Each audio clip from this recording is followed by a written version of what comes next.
material, in science fiction, in mythology, in literature. He draws on them all, poetry, everything. If a novelist managed to do that, then he would be written about on the front page of every upmarket newspaper. But, of course, him being a comic person, probably 20 spotty boys enjoyed it.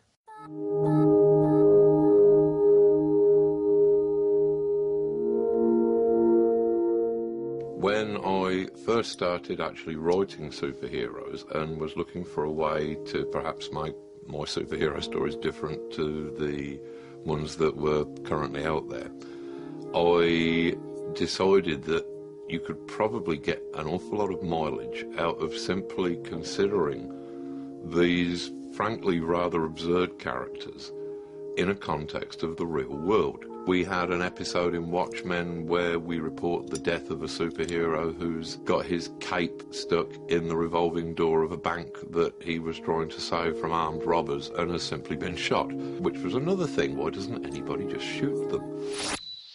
Generally, the explanations that are given for the motivation of these characters, it's pretty flimsy. I mean, people, I'm sure, have had their parents killed in front of their eyes. I think that would probably lead to a life in analysis and probably all sorts of personal problems. It probably wouldn't lead to you becoming a bat-themed vigilante.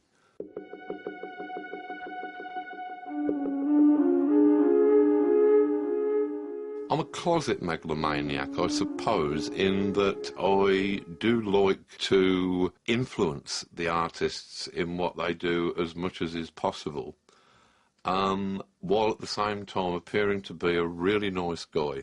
This is a page of the script from very early on in the second volume of The League of Extraordinary Gentlemen. The very first image upon those pages, the description of it is this bottom part of the page here, and then this entire page of description here, which ends up with a 3-word episode title as the only words upon that image.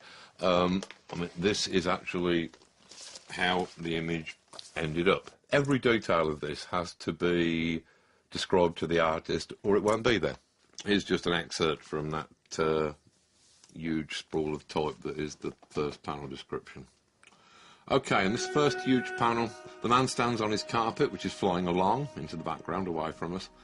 A massively wide and deep canyon. The most prominent feature of the sky is not the stars, but the 2 bright visible moons that hang in the rough V of sky above the canyon.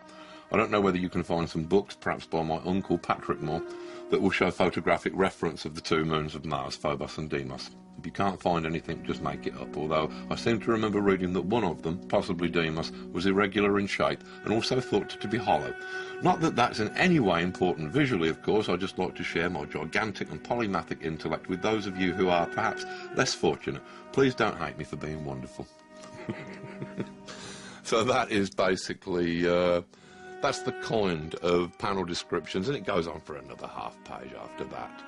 And I could have just said there's a guy on a flying carpet going down a canyon.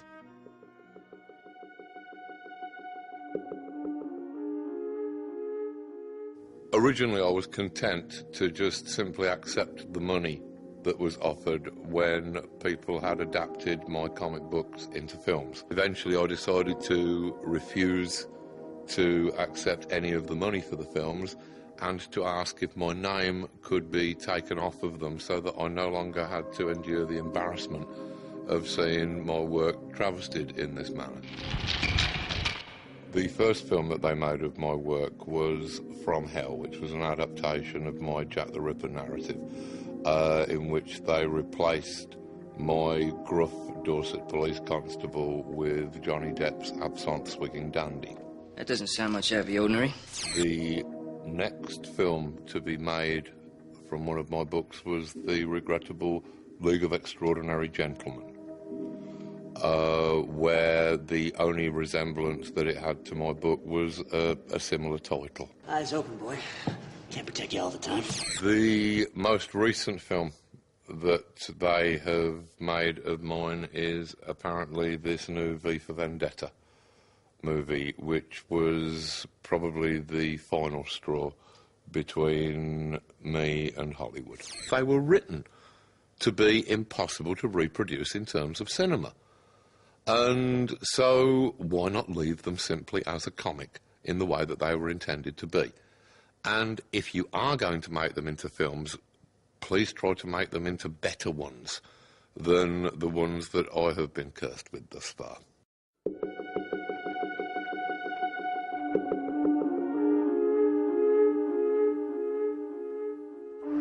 There are numerous influences upon my writing. The Romantics, Blake Fuseli, the Decadents, Beardsley, Wilde, the great magical thinkers, John Dee, Austin Osman Spare, Angels, Demons, Hallucinations. Most of all, I am influenced by Northampton, the town that I've lived in all of my life.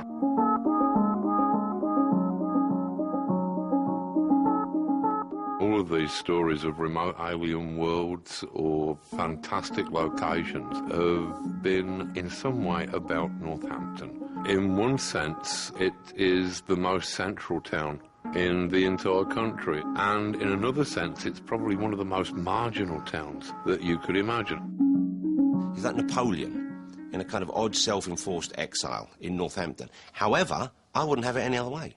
I don't want him to be appreciated. I almost didn't want to talk to you on this show because I don't want people who aren't yet smart enough to understand that comics are the greatest art form going to wake up and start enjoying them. There are a lot of advantages to having lived in one town all your life. You get a sense of your location and its history that I think gives a lot of depth to my actual writing, which I wouldn't trade for a kind of a globe-trotting lifestyle. That really doesn't appeal to me at all.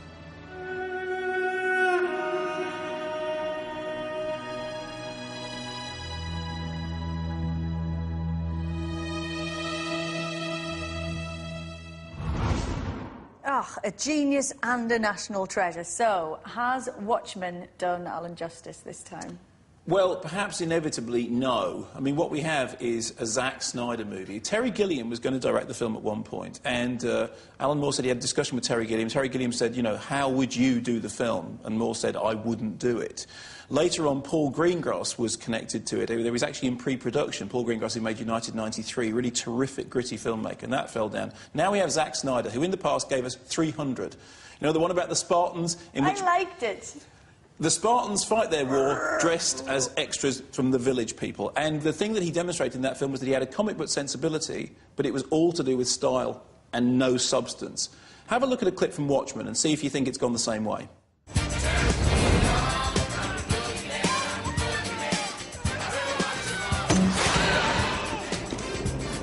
I love working on American soil, Dan. Ain't had this much fun since Woodward and Bernstein. How long till we keep this up? Congress is pushing through some new bill that's gonna outlaw masks. Our days are numbered. Till then, it's like you always say. We're society's only protection. From what? You kidding me? From themselves. Come on, don't be so grumpy. That's so fun. It looks good, it looks like fun, which isn't enough for Watchmen. Look, here's the problem. Zack Snyder clearly loves the source material, and he's desperate to make something that is faithful to its source material. But the thing is, he just doesn't have the substance to do what the source material did. So you end up with a film which is all about surfaces, all about look, all about action and stuff on screen, but nothing behind it. The film inhabits an alternative universe, and I kept thinking, I want to live in an alternative universe in which Paul Greengrass made it, or Terry Gilliam made it, or Darren Aronofsky made it, but not Zack Snyder. But what if you're not like a major comic book geek? Because obviously those people